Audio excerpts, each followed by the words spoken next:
Everyone नमस्कार जय जगन्नाथ।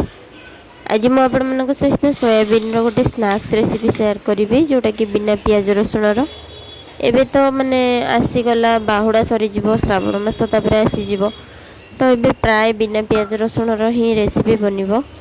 ये गोटे माने 5 मिनिट रेसिपी आपण सहित शेयर करुच्ची जोटा कि झटपट बनीज आउ पिला माने भी खाइबा को बहुत पसंद करेंगे।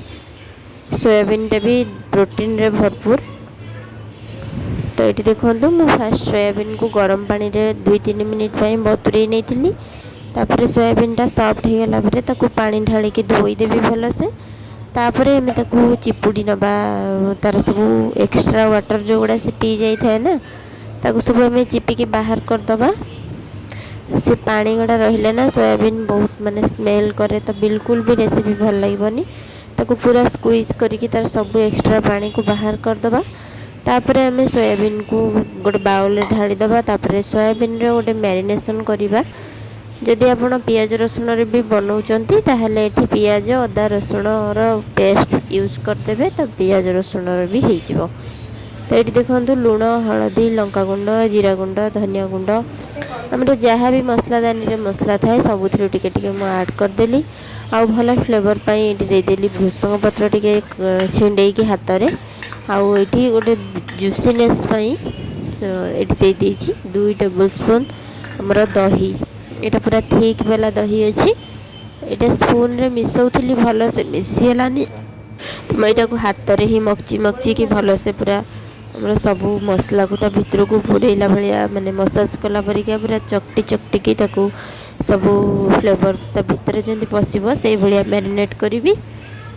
तापर एठी मु ऐड करिवि कॉर्नफ्लोर एठी किछि क्वांटिटी मु नेइनी मु एठी गोटे गिना कॉर्नफ्लोर ऐड करथिली जहाँ द्वारा कि जदि आपन को पछरे पुणी आपण प्रथमे अल्प अल्प करी कॉर्नफ्लोर मिसेइबे जदि आपन को लागुची कि एटा सुखिला हेइनी एटा पूरा माने छाड़ी की रहिबो सब ए भलिया सुखिला रहिबो।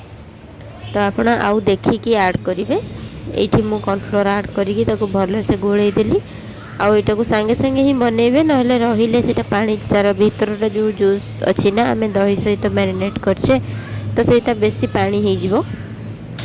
जेपर माने कॉर्नफ्लोर आमे ड्राई होबा पर्यंत हमर सोयाबीन टा ऊपर ड्राई होबा पर्यंत आमे कॉर्नफ्लोर ऐड करिबा। तापर मु एठी तेल दे दीची संगे संगे छाणीबा पई। आपण जदि रेड कलर चाहउचंती ताहले फूड कलर ऐड कर परिबे। मोर किंतु कलर जेहेतु मु पिला खाइबो तो मु कॉर्नफ्लोर सॉरी हमर कलर फूड कलर ऐड करनथिली। एठी देखंतु मु तेल गरम हे गेला परे सोयाबीन रु गोटे मुठा पकेकी स्प्रेड कर देबी सब आड़े। और एटा बिल्कुल भी लागी हबनी जेहेतु आमे पूरा माने ड्राई करिचे कॉर्नफ्लोर पकेकी तो एटा बहुत ही छाड़ी की रहिबो। आ एटा बहुत ही क्रिस्पी हबो ऊपरू आ भितरू बहुत ही सॉफ्ट। आमे जो दही देला ना से दही बिल्कुल भी आपण स्किप करिबेनी। मु गोटे कथा देखली जे दही जोगु एते बढ़िया फ्लेवर आसुची। आ एठी हे गेला परे म ताको गोटे प्लेट को बाहर करि नै जाउची। तापर रेडी हो जिवो आपणकर 5 मिनिट वाला स्नैक्स जोटा कि बहुत ही क्रंची आउ खाइबा को तो पिला माने बहुत पसंद करेंगे कहीं मो पुओ ये रेसिपीटा को बहुत पसंद करे पर्सनाली। तो मुझे कहूँ जे पिला माने निश्चय पसंद करेंगे।